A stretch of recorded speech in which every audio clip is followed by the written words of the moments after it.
Boa noite, meus irmãos. Aqui estamos nós, mais uma vez, reunidos, para nos darmos a oportunidade de conversarmos um pouco mais a respeito da doutrina dos Espíritos. E como é praxe, toda casa espírita, toda tarefa espírita começa com uma prece. Por isso nós convidamos os irmãos e as irmãs nesse momento a fecharmos os olhos, a elevarmos os nossos pensamentos ao alto e que possamos todos mentalizar a doce figura do Divino Mestre Jesus que se encontra seguramente bem junto a nós. E por isso, Senhor Jesus, a Ti damos graças por mais essa feliz oportunidade que nos ofereces de aqui podermos nos encontrar e dizermos que aqui estamos em Teu nome, com o objetivo de aprendermos um pouco mais, de aprendermos a servir de instrumento do Teu amor, de aprender um pouco das verdades maiores que Tu nos enviastes através da doutrina dos Espíritos. E assim, Mestre Maior, confiantes na Tua presença entre nós, na Tua assistência incondicional, suplicamos o Teu consentimento para, em Teu nome, iniciarmos os nossos trabalhos da noite de hoje. Que assim seja. E para darmos início às nossas reflexões, nós gostaríamos de ler um pequeno trecho do Evangelho segundo o Espiritismo, lá do capítulo 7, que lá no item 3, onde o texto nos diz: por essa ocasião, os discípulos se aproximaram de Jesus e lhes perguntaram: quem é o maior no reino dos céus? Jesus, chamando assim o menino, o colocou no meio deles e respondeu: digo-vos em verdade que, se não vos converterdes e tornardes quais crianças, não entrareis no reino dos céus. Aquele, portanto, que se humilhar e se tornar pequeno, como esta criança, será o maior no reino dos céus. E aquele que recebe em meu nome a uma criança, tal como acabo de dizer, é a mim mesmo que recebe. Isso está registrado no Evangelho de Mateus, no capítulo 18, nos versículos de 1 a 5, que deixamos inicialmente para a nossa reflexão inicial. E nos cabe hoje conversarmos um pouco a respeito da obsessão e da desobsessão. Como a maioria de nós já conhece, não existe nada de novo nessa realidade, pois a obsessão é algo que interage entre os homens desde os primórdios, desde a história mais antiga da humanidade, que há registros das realidades obsessivas. Não há nenhuma novidade nisso, não foi a doutrina dos Espíritos que a inventou, tampouco qualquer uma outra religião. O fato é que nós, enquanto humanidade, demos pouca atenção a essa realidade, embora se fizesse presente por toda a nossa história, e sobretudo nos dias de hoje. Hoje, podemos dizer que vivemos uma verdadeira epidemia da realidade obsessiva. Entretanto, os homens, nós, na grande maioria da humanidade, apenas quer resultados imediatos. Apenas querem resultados que possam dar respostas naquilo que ele se aflige de forma mais direta, sem querer entender a realidade, os princípios ou a origem da obsessão, buscando nos gabinetes médicos, nos gabinetes de psicólogos, de psiquiatras e tantos mais, respostas para os seus problemas mais interiores, quando, na verdade, muitos problemas nossos transcendem a realidade material. A realidade é essa que muitos de nós buscam fugir. E como registro daquilo que estamos dizendo, nós queremos citar uma vez mais o Evangelho de Jesus, lá em Lucas, no capítulo 11, onde no item 24 está consignado: quando o espírito imundo tem saído do homem, ainda por lugares secos, buscando repouso, e não o achando, diz: tornarei para minha casa de onde saí. E chegando, acha varrida e adornada. Então vai e leva consigo outros 7 espíritos, piores do que ele. E, entrando, habitam ali. E o último estado desse homem é pior do que o primeiro. Então, é um registro que tem no mínimo 2000 anos. E que a humanidade lega isso a segundo plano, a uma realidade meramente religiosa, como se fosse algo fantasioso. Entretanto, está lá, nos anais da história humana, inclusive não sendo o mais antigo, pelo contrário. Lá no Antigo Testamento, poderemos encontrar vários outros registros.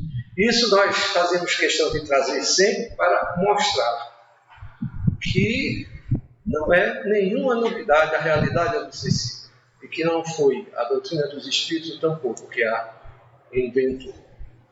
E nós temos falado com alguma frequência aqui que a causa inicial da obsessão ou dos processos obsessivos acontecem em nossos pensamentos. É nosso pensamento o que dá origem à condição da realidade de influenciação, de influência de um ser sobre outro, porque é isso o que é a obsessão.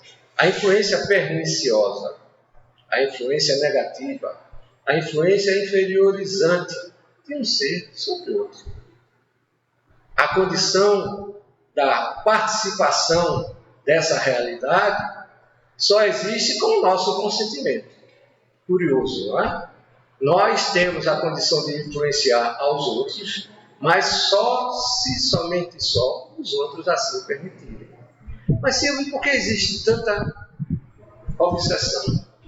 Porque há tanta influência, se é uma coisa que depende da nossa vontade.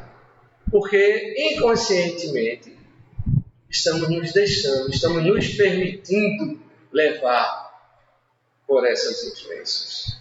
Comumente, por aquilo que nós achamos de interessante, de bonito, ou aquilo que nos atrai, ou aquilo que de alguma forma nos chama a atenção. E a isso nós denominamos de sintonia. É o nosso pensamento, através das sintonias, que nos permitimos, que vivenciamos, que alimentamos, que buscamos, que experimentamos, que existenciamos no nosso dia a dia, através dos nossos pensamentos, que nos possibilita a condição de ser inferiorizado, influenciado, no caso da obsessão. Por isso nós dizemos que, se tivéssemos que traduzir a palavra obsessão em um termo, nós a denominaríamos de sintonia. Mas, Silvio, toda sintonia é obsessão? Não. Claro que não. A sintonia, desde que bem trabalhada, sendo positiva, ela é extremamente benéfica. Estamos falando aqui da sintonia negativa, da sintonia inferiorizante, que muitas das vezes nós nos alimentamos dela, porque nós nos comprazemos dela. É a bebida, é o vício, é a inveja, é a maledicência, é a vingança, é o ódio e tantas outras paixões inferiores que a criatura humana ainda convive e que trabalha dentro de si. Ou seja, se nós estivéssemos andando em busca da harmonia, ou se fosse a harmonia o nosso objetivo, nós teríamos a condição de direcionar positivamente as nossas sintonias. Então, as nossas sintonias seriam sinônimos ou direcionadas para a harmonia. Só que nós vivemos entre a harmonia e as nossas sintonias, muitas das vezes achando ser a mesma coisa. Um espírito que utiliza-se de médiuns para objetivos escusos ou objetivos egoísticos, por mais prazer que sinta essa condição de realização com esse espírito, não vive em harmonia. Por porque, queira ou não, ele se encontra subjugado. E mais cedo ou mais tarde, ele vai se aperceber dessa realidade. Então são os nossos pensamentos que estamos vivendo entre a harmonia e a sintonia, sem nos darmos conta que a sintonia, com frequência, se não trabalhada, se não cuidada, se não compreendida, se não estudada, ela vai nos proporcionar a condição da obsessão.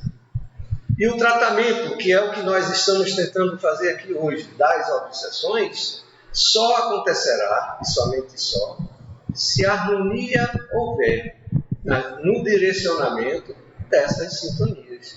Então nós poderíamos traduzir o termo de tratamento obsessivo para o termo de harmonia das sintonias, ou seja, da mudança dessas sintonias, que criamos invariavelmente ou nos permitimos através dos nossos pensamentos, dos nossos valores pessoais, das nossas facilidades, que muitas das vezes nos brilha aos olhos e que nos chama a atenção, e que muito pouco cuidado e muita atenção nós damos, por acharmos muitas das vezes situações ou coisas ou pessoas interessantes ou ideias que parecem satisfazer de forma positiva.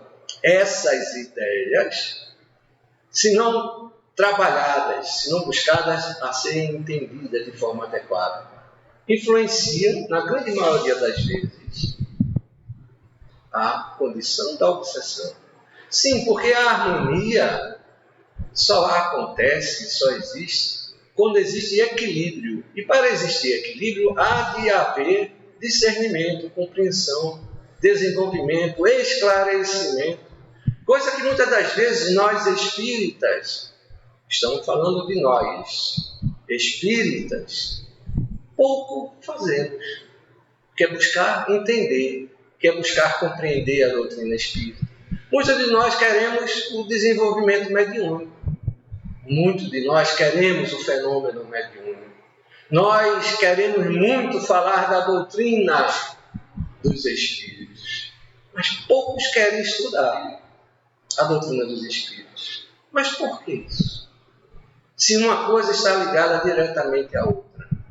Se a desobsessão necessariamente para acontecer tem que haver harmonia, e a harmonia exige o equilíbrio, exige o esforço pessoal, interior, de cada um de nós, pessoal e intransferível. Ninguém vai poder fazer pelo outro. Não, e não é a vinda exclusivamente às sextas-feiras no centro espírita, ou os passes das quartas, ou os passes do sábado, ou determinado orador, que vai nos dar a condição desse tratamento, ou dessa harmonia, ou desse equilíbrio, como queira. Se não houver em nós a verdadeira busca interior, a segurança que precisamos ter com relação à doutrina, com relação à harmonia, com relação à sintonia que necessitamos direcionar, não vai existir. Vamos nos sentir frágeis, vamos nos sentir em dado momento como que abandonados quando não temos as respostas que gostaríamos que tivéssemos, ou quando as coisas não acontecerem das formas que nós gostaríamos que acontecessem. Porque fulano de tal mudou, ou o trabalhador tal não veio hoje para a tarefa, ou não fui à casa espírita, preciso ir quarta, sexta, sábado para fazer meu tratamento. Mas o evangelho do lar eu não fiz. A leitura frequente do evangelho, a busca do entendimento do evangelho, esse eu esqueci. Como posso eu querer adquirir esses conhecimentos se eu não estou fazendo a minha parte? Porque os espíritos esclarecidos, superiores, nossos protetores, amigos, benevolentes, que estão aqui a nos ajudar, estão fazendo de tudo. E nesse momento não duvidem, estão junto de nós, bem junto de nós, sem medo de errar. Em nome de nosso Senhor Jesus Cristo, para nos orientar.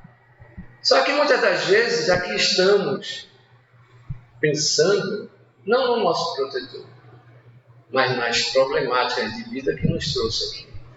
Nada contra, nada de errado.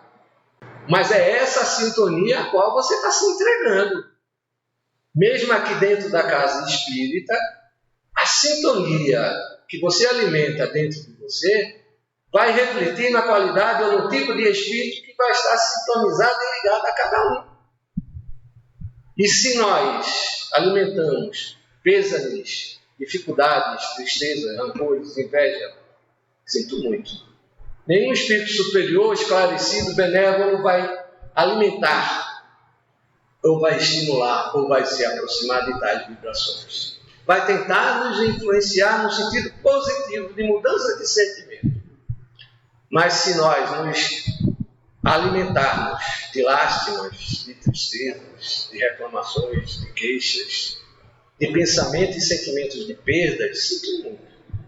Quem estará junto de nós, ligado a cada um de nós, serão os nossos obsessores. Sim, porque esses também se encontram em nossa psicosfera, na nossa atmosfera mental.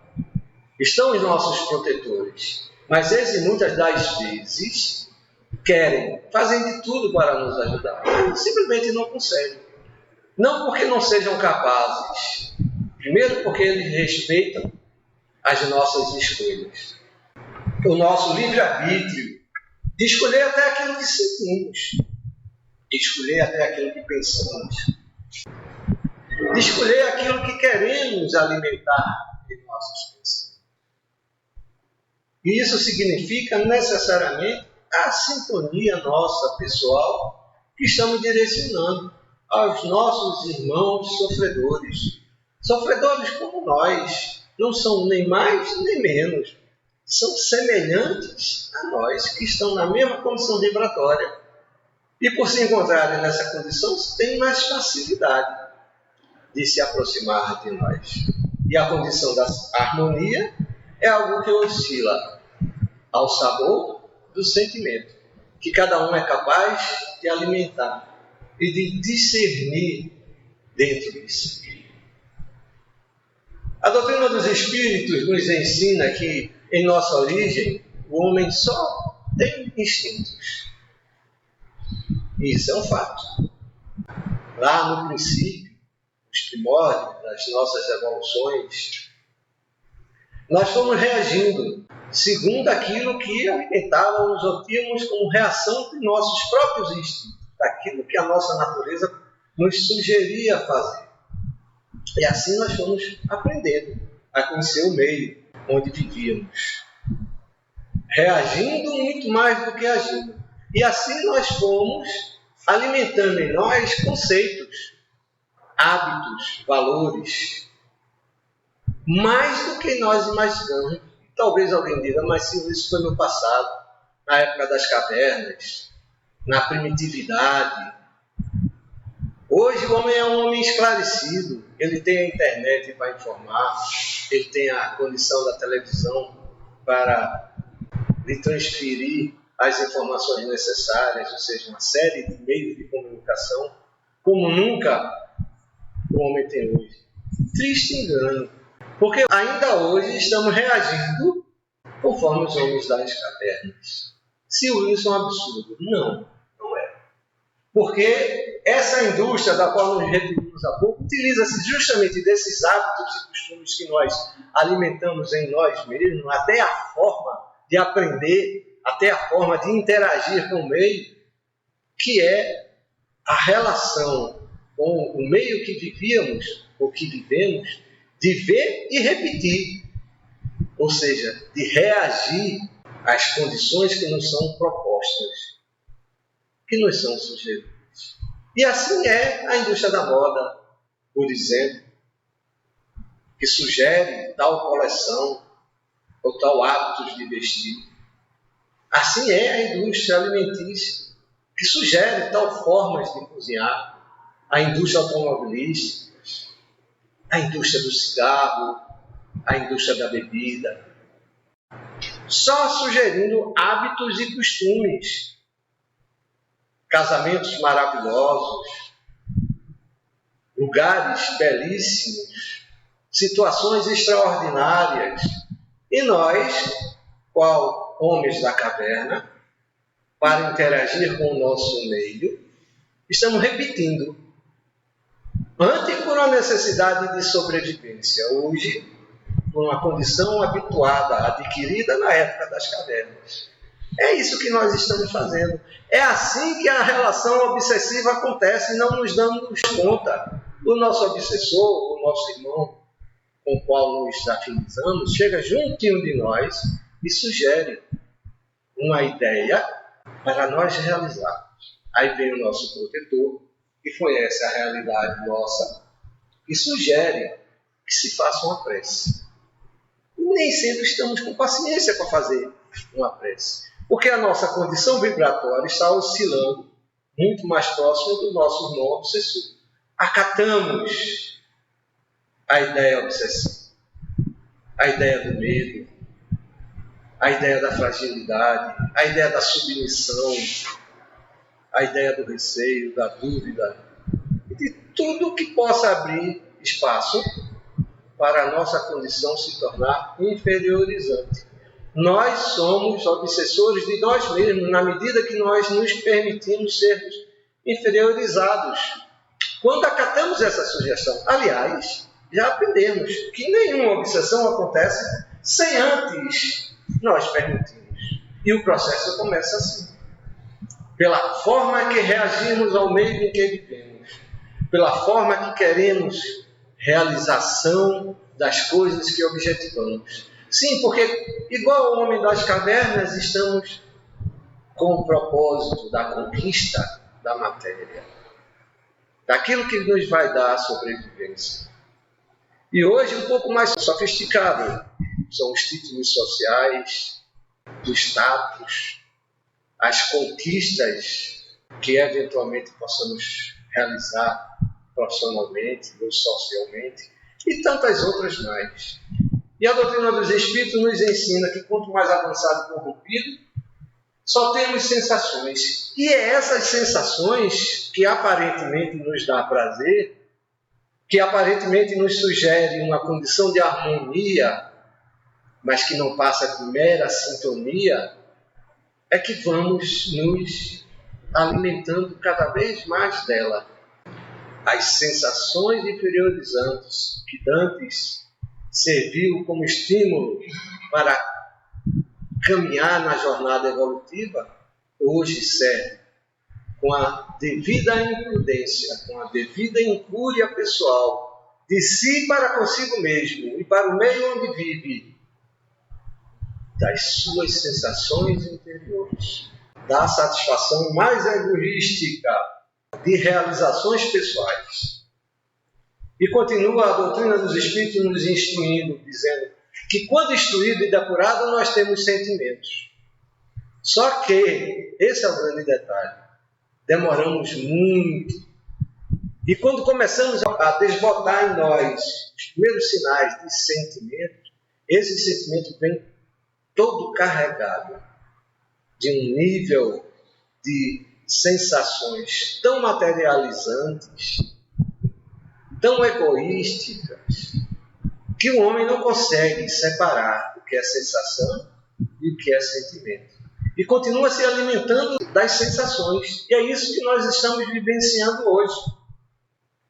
Ou seja, nós desenvolvemos características excessivamente racionais e metódicas, porque no nosso processo evolutivo, na nossa condição de desenvolvimento, mapeamos as nossas realidades segundo aquilo que entendemos por ser realidade.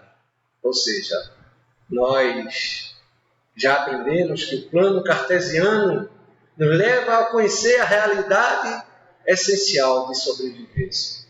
E queremos resolver toda a realidade existencial através de um plano cartesiano, ou seja, de um plano metódico, de um plano racional, como se todas as respostas da vida fossem adquiridas ao plano cartesiano. E aqui não estamos querendo diminuir o plano cartesiano, não. Ele teve o seu valor e tem o seu valor ainda hoje. Entretanto, o homem já alcançou um nível de compreensão e de evolução tal que esse plano cartesiano já não atende mais às nossas realidades. Para o planejamento material, com certeza que um plano cartesiano serve. Mas para tratar do organismo humano, o homem de ciência não pode raciocinar só e somente só através das respostas que ele conhece até então. E aí a condição da transcendência cai no ridículo, porque o homem de ciência hoje entende que já sabe as respostas. E ele evoluiu muito, adquiriu grandes conhecimentos. Entretanto, muito aquém ainda da realidade evolutiva para a qual estamos caminhando. É só olhar a história da humanidade. Nos últimos 100 anos, a humanidade cresceu tanto, quantas vezes mais do que cresceu nos últimos milênios. E o homem continua a raciocinar e a refletir e usar como parâmetro de existência o exercício e a forma de pensamento que aprendeu lá nas cavernas. Ou seja, até 50 anos atrás, o homem, uma geração anterior, o homem entendia que o pensamento nada mais era do que a secreção produzida pelo cérebro. Ou seja, era algo essencialmente material.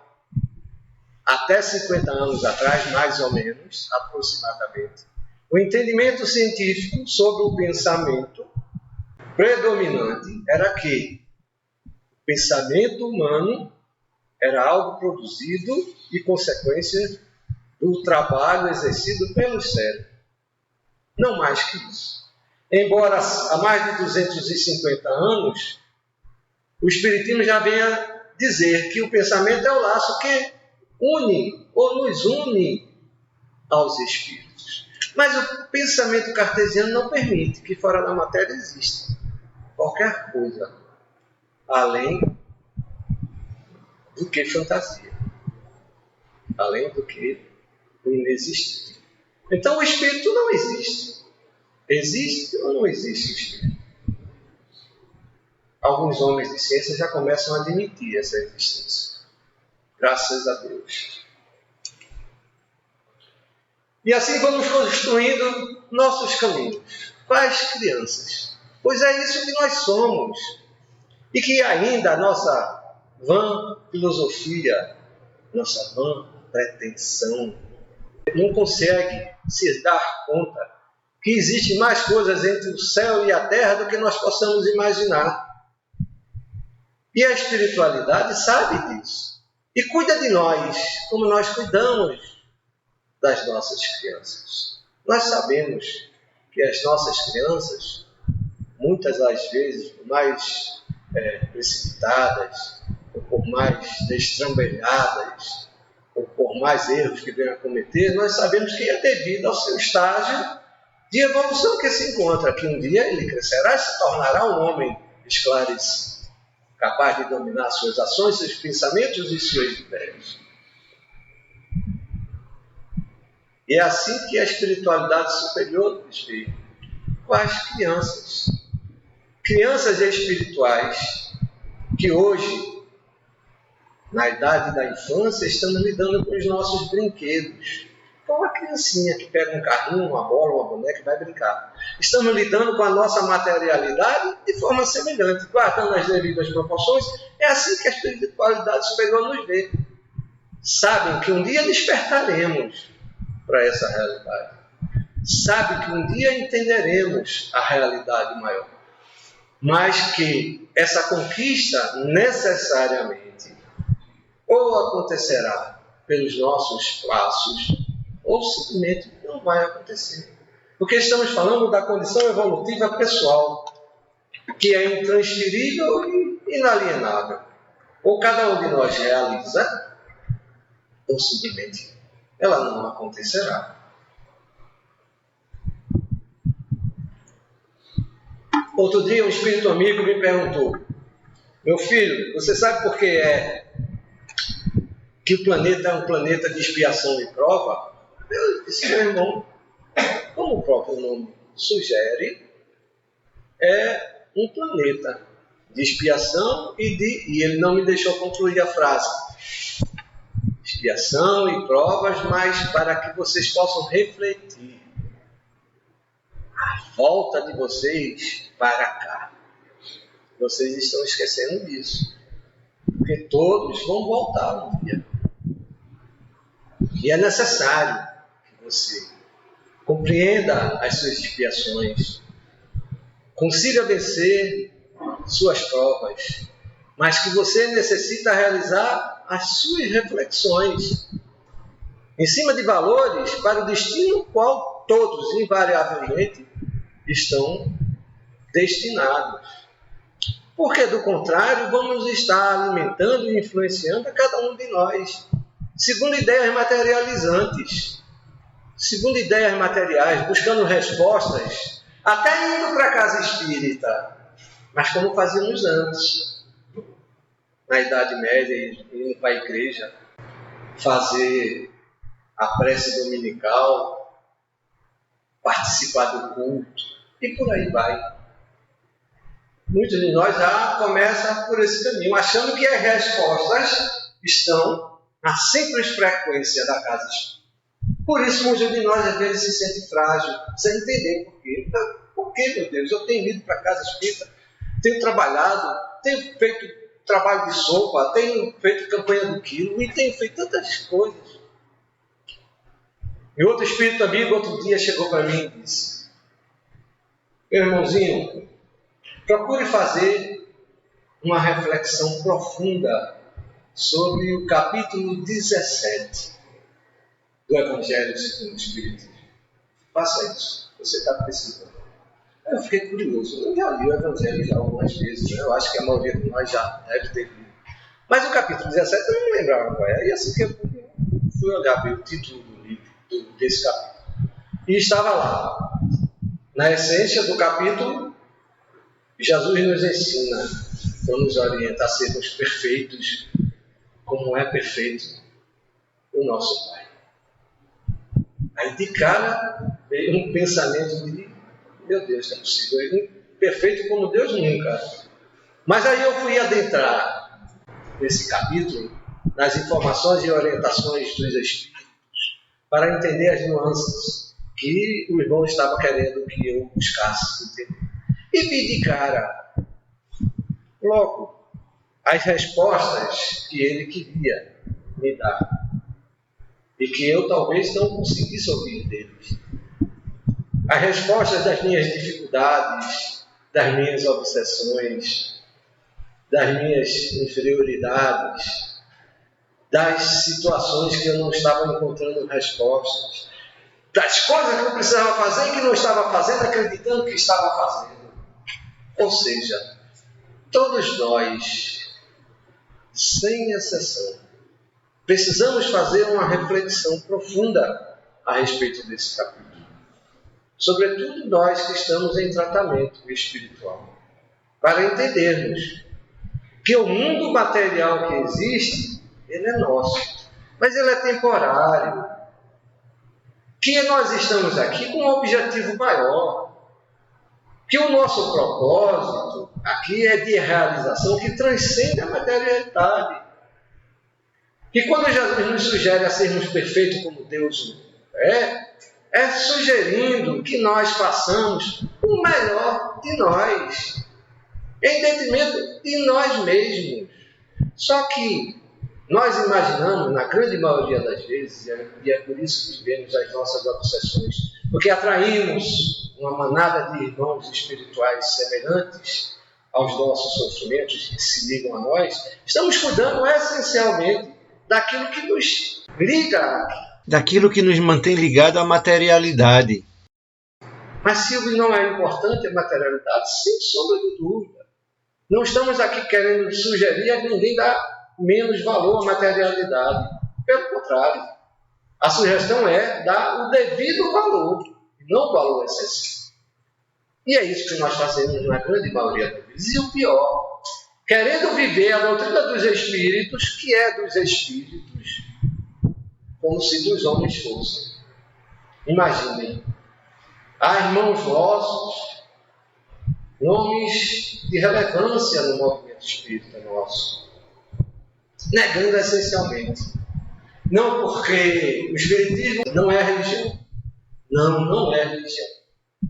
Ele é ciência. Porque Kardec, tal, pau. Aí começa a citar. Aí eu paro para ver, paro para analisar as próprias palavras desses irmãos. E eu acho, no mínimo, curioso que esses irmãos que negam a parte religiosa da doutrina utilizam-se do termo kardecismo para poder se referir à doutrina dos espíritos. Aí de cara eu percebi que esses irmãos se leram superficialmente. Se entenderam, não compreenderam o que Kardec quis dizer. Fala em kardecismo sem ter lido Kardec, porque o próprio Kardec diz isso muito claro, textualmente, lá na introdução do Livro dos Espíritos. Chico Xavier diz isso em rede de televisão nacional. Não existe kardecismo, a doutrina dos Espíritos. E nós estamos querendo fazer da religião uma realidade como se nossa fosse. E não é. A nossa parte é de participação, é de coadjuvante. O protagonismo que nos é permitido é desse tamanho, no sentido que repitamos, realizemos as sugestões e orientações dadas pelos Espíritos. Porque Kardec, quando falou que doutrina dos Espíritos é ciência, filosofia e religião, ele disse muito claramente que a doutrina dos Espíritos é as três coisas juntas. Se você tirar uma delas, ela imediatamente deixa de ser a doutrina dos Espíritos. Como é que você pode tirar a religião e ficar só com a filosofia e a ciência? Segundo o próprio qualificador, não é doutrina dos Espíritos. Ou se você tirar a filosofia, ou se você tirar a ciência. Não, é como se você tivesse um tripé, que sem uma dessas pernas, ele cai. Isso é a doutrina dos Espíritos. O problema é que nós, segundo o nosso raciocínio cartesiano, não conseguimos conceber uma realidade trina, no máximo dupla. É assim que nós estamos acostumados a racionalizar. Segundo o homem da caverna, segundo os sentimentos de satisfações pessoais. Mas continuemos. Nós fomos buscar na obra Estude Viva, de psicografia do Francisco Cândido Xavier, trazida pelos Espíritos Emmanuel e André Luiz, Francisco Cândido Xavier e Valdo Vieira, para ajuda nossa no aprofundamento das nossas reflexões. E lá nessa obra nós temos um capítulo que tem como título Em Todos os Caminhos. Nos sugere Emmanuel e André Luiz. Seja qual for a experiência, convence-te de que Deus está conosco em todos os caminhos.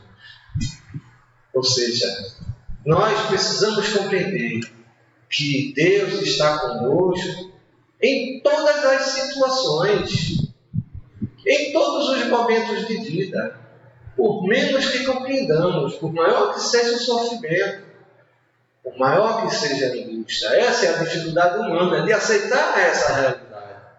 Que estamos vivenciando um momento amargo, porque o remédio que precisamos tomar, ele é amargo, para nos curar interiormente. Via de regra, rejeitamos esse tipo de remédio. E continuando. Isso não significa omissão de responsabilidade ou exoneração da incumbência que o Senhor nos revestiu. Ou seja, ele está dizendo que não é porque Deus está conosco o tempo todo, nós não temos responsabilidade sobre nós mesmos. Pelo contrário, Deus está conosco e sentimos algumas vezes a sua ausência porque nós é que esquecemos dele. A nossa responsabilidade não é o suficiente para imputar a nossa condição de compreensão e de entendimento, a condição pessoal da responsabilidade que temos no nosso próprio processo de dor. E não acatamos via de regra. Queremos fixa, Por via de regra, dizemos que a responsabilidade ou a culpa é do obsessor. Comumente, nos referimos aos nossos obsessores como os responsáveis pelo sofrimento que estamos experimentando. E viemos para a casa espírita porque lá vamos resolver o problema. E não é. Triste engano de quem assim pensa. A casa espírita é a porta que você precisa abrir para o entendimento que vai lhe dar a condição da compreensão e do exercício da busca da realidade que você precisa alcançar. Os espíritos nada por nós vão fazer se nós não fizermos a nossa parte. Temos a obrigação de nos ajudar. O consolo, a boa sugestão, a orientação, o apoio, aquilo que é possível fazer no sentido que venha nos impulsionar para nos melhorarmos, eles assim o fazem. Deus não se esquece de nenhuma das suas criaturas. Deus não está distante de nenhum deles. O problema é que a nossa modesta compreensão dessa realidade ainda é bastante diminuta para alcançar a compreensão dessa realidade. Porque ainda somos como crianças, como dissemos no início. A criancinha olha para o seu pai e para a sua mãe como verdadeiros deuses. E é assim que olhamos para os espíritos superiores. Muitos deles ainda não são deuses. E eles olham para nós como verdadeiras crianças. E nós não compreendemos isso. A condição evolutiva existencial que nos encontramos. Sem nos apercebermos da realidade que nos encontramos, vamos nos lamentando, nos queixando, reclamando, apontando, acusando, cobrando, transferindo responsabilidades, buscando respostas sem encontrar. E continua Emmanuel: não há consciência sem compromisso, como não existe dignidade sem lei. Como você pode perceber sem se comprometer? Na hora que você percebe, sente e assume o entendimento de algo, você está comprometido. No mínimo com o entendimento que você tem da determinada realidade, da determinada situação compreendida. Como dignidade, para haver dignidade, há de haver lei, ou seja, situações que precisam ser respeitadas, que precisam ser adotadas, que precisam ser orientadas. E nós queremos sempre o mais fácil. Emmanuel ainda nos coloca que o peixe mora gratuitamente na água, mas deve nadar por si mesmo. A árvore, embora não pague imposto pelo solo em que se vincula, é chamada a produzir conforme a espécie. Ou seja, Emmanuel nos dando simples e modestos exemplos da natureza, mostrando a nós que tudo na natureza tem uma responsabilidade, tem uma participação. Nós temos para conosco mesmo, nós somos responsáveis pelas nossas próprias vidas, assim como o peixe precisa nadar para existenciar, para viver, assim como a árvore precisa dar frutos para ter resultado na sua realidade existencial, para dar seguimento ao seu fim de existência. O homem também tem a necessidade de dar fim que eu me refiro é dar continuidade, é dar realização à sua existência. E não é se alimentando de tristezas nem de dores. Nós somos herdeiros do universo. Eu acho que todos nós já ouvimos isso. Mas somos herdeiros do universo, precisamos trabalhar para alcançar esse entendimento. Para chegarmos à condição de espíritos sem trabalhar, sem entender, sem compreender a realidade material, as provas e as expiações que o Espírito Amigo nos sugeriu, reflexão, dificilmente vamos atingir um nível de entendimento e de percepção espiritual que nos dê a condição evolutiva que todos nós desejamos. E depois vamos ficar surpresos ao despertar no umbral. Ah, meu Deus, 50 anos dentro da casa espírita, será que não tem nada? Mas não foi Deus que lhe levou para o umbral, não. Foram seus pensamentos, suas ideias, suas vibrações, seus sentimentos, suas buscas. A sua falta de compreensão doutrinária. Porque assim como Cristo, há 2000 anos atrás, nos trouxe a palavra dele para nos ajudar a nos esclarecer, os Espíritos estão aqui repetindo as palavras do Cristo para ver se a gente compreende o que ele disse há 2000 anos atrás. E semelhante ao que fizemos há cerca de 2000 anos atrás, estamos fazendo hoje com a doutrina dos Espíritos. Torcendo, mudando, transfigurando, dando outro sentido, dando outra interpretação. Não, eu prefiro ler romance. Romance é bom, é interessante, eu também gosto de romance. Mas lê um pouquinho de doutrina. Lê um pouquinho do Evangelho, lê a introdução do livro dos Espíritos. Não dói não paga imposto não. O preço é o mesmo. A única coisa que vai custar é o seu esclarecimento que você vai conseguir realizar. Esse que muita da gente não quer. Muita da gente, muitos de nós ainda não entendeu essa realidade. E continua Emmanuel nos dizendo: ninguém recebe talentos da vida para escondê-los em poeira ou ferrugem.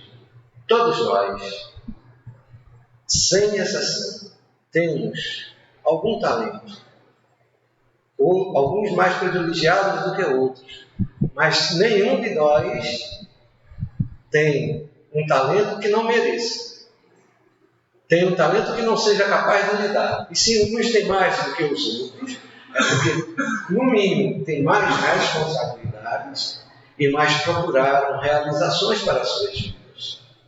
Essa é a lei natural da existência humana. Cada um segundo as suas obras.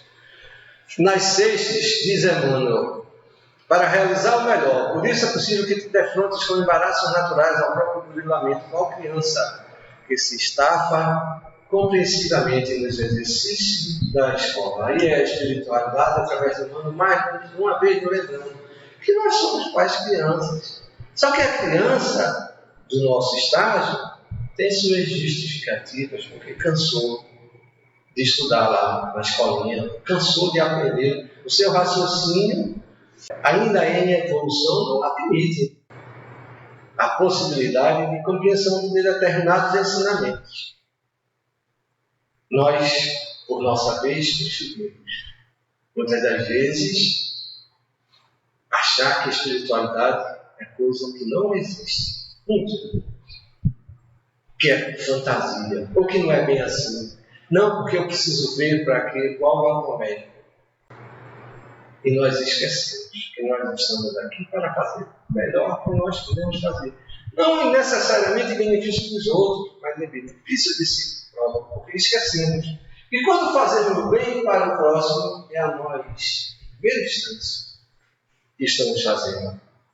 E, infelizmente, o tempo não permite a gente aprofundar mais.